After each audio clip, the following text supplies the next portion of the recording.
আজানের জবাব দেওয়া একটা আমল, আপনারা জানেন তো? মুয়াজ্জিন যা বলে তার সাথে সাথে তা বলা, তার পরপর সেটা বলা। মুয়াজ্জিন যখন আল্লাহু আকবার বলে, তখন আপনিও আস্তে আস্তে করে আল্লাহু আকবার বলবেন। মুয়াজ্জিন আবার যখন আল্লাহু আকবার বলবে, আপনিও আল্লাহু আকবার বলবেন। মুয়াজ্জিন যখন আশহাদু আল্লা ইলাহা ইল্লাল্লাহ বলবে, আপনিও আশহাদু আল্লা ইলাহা ইল্লাল্লাহ বলবেন। মুয়াজ্জিন যখন আশহাদু আন্না মুহাম্মাদুর রাসূলুল্লাহ বলবে, আপনি কি বলবেন?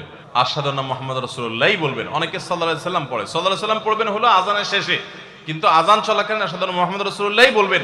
সহিহ মুসলিমের আযানের জবাব দেওয়ার অধ্যায়ে পরিষ্কারভাবে নবী সাল্লাল্লাহু আলাইহি ওয়াসাল্লাম শিক্ষা দিয়েছেন। ইমাম মুয়াজ্জিন যখন বলবে, ইযা ক্বালা আশহাদু আন্না মুহাম্মাদুর রাসূলুল্লাহ ফাকুলু আশহাদু আন্না মুহাম্মাদুর রাসূলুল্লাহ, তখন আমরা আশহাদু আন্না মুহাম্মাদুর রাসূলুল্লাহ বলবো। এরপর হাইয়া আলাস সালাহ হাইয়া আল ফালাহ যখন বলবে, তখন লা হাওলা ওয়ালা কুওয়াতা ইল্লা বলবো। এরপর আল্লাহু আকবার বললে তাই বলবো, লা ইলাহা ইল্লাল্লাহ বলার সময় তাই বলবো। তারপরে আযানের জবাব দেবো, দুরূদ পড়বো, দোয়া পড়বো।